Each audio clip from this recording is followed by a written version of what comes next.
ஸ்ரீமத் வால்மீகி ராமாயணம் கிஷ்கிந்தா காண்டம் chapter 28. வாலியை வீழ்த்தி சுக்ரீவனுக்கு கிஷ்கிந்தா ராஜ்யத்தை கொடுத்து அரசராக அபிஷேகம் செய்த பிறகு ராமனும் லக்ஷ்மணனும் மால்யவான் மலையின் மேற்கு பகுதியில தங்கியிருந்தார். அப்போ மழைக்காலம் ஆரம்பம் ஆயிடுச்சு. வானம் முழுவதும் மலைகளைப் போல உயர்ந்த கரும் மேகத்தால மூடப்பட்டு இருந்தது. அதை பார்த்துட்டு ராமர் லக்ஷ்மணன் கிட்ட பேசத் தொடங்குறார். லக்ஷ்மணா, இதோ மழைக்காலம் வந்துடுத்தோ. சூரியனின் கதிர்கள் 8 மாதங்களாக சமுத்திரங்களின் நீரை உறிஞ்சி சேமிக்கிறது. இப்போது அந்த நீரை மேகங்களாக மாத்தி உலகத்திற்கு அமுதமாக திருப்பி கொடுக்கிறது. ஆகாயம் முழுவதும் மேகங்களின் படிக்கட்டுகளால் அலங்கரிக்கப்பட்டிருப்பது போலவும் மென்மையான குடஜ மலர்களும் அர்ஜுன மரங்களின் மலர்களும் சேர்ந்து சூரியனை அலங்கரிப்பது போல இருக்கு. மாலை நேர செம்மஞ்சள் நிறமும் மேகங்களின் வெண்மையும் கலந்து வானம் காயமடைந்த உடலில் கட்டப்பட்ட மருந்து கட்டு போல தோன்றுகிறது. மெல்லிய காற்று வீசுகிறது. மேகங்கள் சந்தன தைலம் பூசப்பட்ட உடம்பை போல தெரிகிறது. மழை நீரால் நனைந்த பூமி சோகத்தில் அழும் சீதையைப் போல கண்ணீரை விடுறது போல இருக்கு. மேகங்களில் இருந்து வீசும் குளிர்ந்த காற்று கல்கார மலர்களின் மனத்தை ஏந்தி வருது. கேதகி மலர்களின் நறுமணம் நிறைந்த அந்த காற்று கைகளில் அள்ளி பருகலாம் போல இருக்கு. மழை நீரால் நனைக்கப்பட்ட மலைகள் பகைவர்களை வென்ற சுக்ரீவனுக்கு நடைபெறும் பட்டாபிஷேகத்தை நினைவூட்டுகிறது. கருமேகங்கள் மலைகளின் மேல் கருஞ்சர்மத்தை போர்த்திய முனிவர்களைப் போல தோணர்து. மலை குகைகளில் புகுந்த காற்றின் ஒளி வேதம் ஓதும் பிராமணர்களின் குரல் போல தெரியறது. மின்னல்கள் மேகங்களை தாக்கும் பொற்கசையடிகளைப் போல இருக்கு. இடி முழக்கம் வலியால் அழும் உயிரின் ஓசையைப் போல கேட்கறது.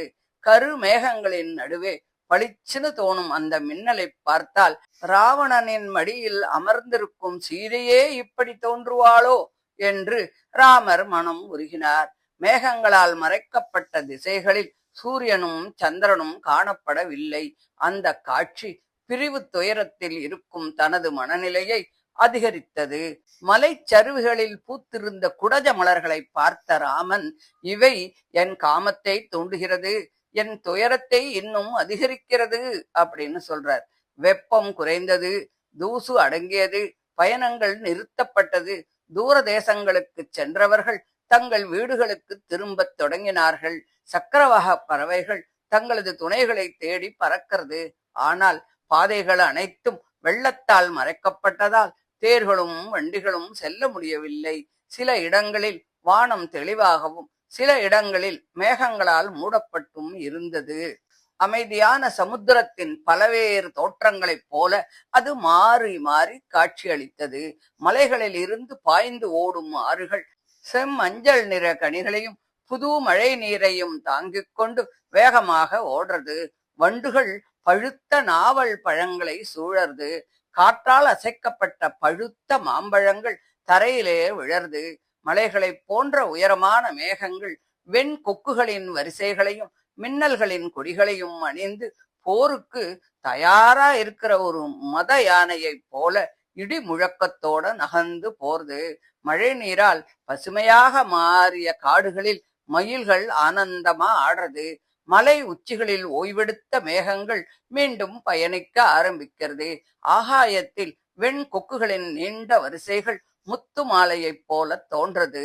பசுமை போர்த்திய பூமி பச்சை நிற போர்வை அணிந்த ஒரு இளம் பெண்ணைப் போல இருக்கு. நதிகள் சமுத்திரத்தை நோக்கி ஓடுறது. தாகம் கொண்ட காதலி தனது கணவனை நாடி செல்வது போல அவை ஓடுறது. மயில்கள் ஆடுறது. கதம்ப மரங்கள் பூத்து குலுங்கிறது. காளைகள் உற்சாகமா இருக்கு. வயல்கள் செழிக்கிறது. வண்டுகளின் ரீங்காரம், வானரங்களின் குரல், மேகங்களின் இடி முழக்கம் இவை எல்லாம் சேர்ந்து ஒரு பெரிய இசை நிகழ்ச்சியை போல காட்டையே நிரப்பிண்டு இருக்கு. மயில்கள் சில இடத்துல ஆடுறது, சில இடங்கள்ல கூவறது, சில இடங்களில் மரக்கிளை உச்சியில உட்கார்ந்திருக்கு. இயற்கை முழுவதும் இறைவனின் சங்கீதமாகவே மாறிவிட்டது. மழை நீரால் நிரம்பிய நதிகள் கரைகளை உடைச்சுண்டு சமுத்திரத்தை நோக்கி போறது. மலைகளில் விழும் அருவிகள் முத்து மாலைகளைப் போல தொங்குறது. மழை தாரைகள் தேவர் உலக பெண்களின் அருந்த முத்து மாலைகளில் இருந்து சிதறுகின்ற முத்துக்களைப் போல தோன்றது. மாலையில் பறவைகள் தங்கள் கூடுகளுக்கு திரும்புறது. தாமரைகள் மூடிக்கிறது. மாலதி மலர்கள் மலர்றது. சூரியன் அஸ்தமிக்கிறான் என்பதை இந்த இயற்கையே அறிவிக்கிறது. மழைக்காலம் தீவிரம் அடைந்ததால் அரசர்களின் படையெடுப்புகள் நின்று போச்சு. பாதைகள் வெள்ளத்தில் மறைஞ்சுது. பகைமைகள் கூட தற்காலிகமாக அமைதியாகி விட்டது போல இருந்தது. புரட்டாசி மாதம் வந்ததால் பிராமணர்கள் வேத பாராயணத்துல ஈடுபட்டா. இயற்கையின் ஒவ்வொரு பருவத்திற்கும் ஒரு தர்மம் இருக்கு. அது மாதிரி இந்த காலமும் ஆன்மீக சிந்தனைக்கான ஒரு காலமாக அமைந்தது. இதையெல்லாம் பார்த்து ராமர் பரதனை மனசுல நினைச்சுக்கிறார். பரதன் இப்போது அயோத்தியில தனது கடமைகளை செய்து கொண்டு இருப்பான். சரையு நதியின் முழக்கம் கூட நான் திரும்பி வருவதை எதிர்பார்த்து மகிழ்வது போல தோணருது அப்படின்னு சொல்றார். அப்புறம் சுக்ரீவனை நினைச்சுக்கிறார். சுக்ரீவன் தனது பகைவரை வென்று மனைவியோடு சேர்ந்து அரசாட்சியை அனுபவிச்சுருக்கான். ஆனா நான் என் சீதையை இழந்து விட்டேன். என் ராஜ்யத்தையும் இழந்தேன். மழையில் கரையோரம் இடிந்து விழும் நதிக்கரையை போல என் மனம் சோர்ந்து போயிருக்கு. என் துயரம் அதிகமாயிண்டே இருக்கு. ராவணன் என்ற பகைவன் அளவிட முடியாதவனாகத்தான் தோன்றான் அப்படின்னு வேதனையா நினைச்சுக்கிறார். ஆனா உடனே தன்னைத்தானே அடக்கிக்கிறார். இப்போ மழைக்காலம், அதனால பாதைகள்லாம் கடினமாய் இருக்கு. சுக்ரீவன் இப்போது ஓய்வு எடுத்துண்டு இருக்கான். அவனை நான் குற்றம் சொல்ல விரும்பல. அவன் நிச்சயமா நான் செஞ்ச உதவிய கண்டிப்பா நினைவுல வச்சுப்பான். நல்லவன் உதவிக்கு கைமாறு கண்டிப்பா செய்வான். நன்றி அறியாதவன் மட்டுமே உதவிய மறந்துடுவான். எனவே நாம கொஞ்சம் பொறுமையா இருந்து சரியான காலத்தை எதிர்பார்த்துண்டு இருக்கிறது தான் நல்லது அப்படின்னு நினைக்கிறார். ராமனின் வார்த்தைகளை கவனமாக கேட்ட லக்ஷ்மணன் கையை கூப்பி, அண்ணா, நீங்கள் சொன்னது அத்தனையும் உண்மை. சுக்ரீவன் நிச்சயமாக நம்ம உதவிய மறக்க மாட்டான்.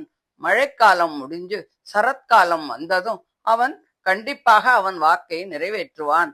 ஆகவே அந்த காலத்தை கொஞ்சம் பொறுமையா கடந்து போகணும்.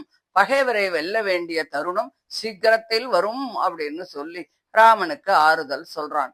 இப்படி மழைக்காலத்தின் இயற்கை அழகையும் சீதையை பிரிந்த துயரத்தையும் பொறுமை, நன்றி உணர்வு, தர்மம் ஆகிய உயர்ந்த சிந்தனைகளையும் ஒன்றாக கலந்து உரையாடியபடி மால்யவான் மலையில ராமனும் லக்ஷ்மணனும் சரத்காலம் எப்போது வரும் அப்படின்னு எதிர்பார்த்து காத்துண்டிருந்தா அப்படின்னு சொல்லி இந்த 28வது அத்தியாயத்தை முடிக்கிறார்.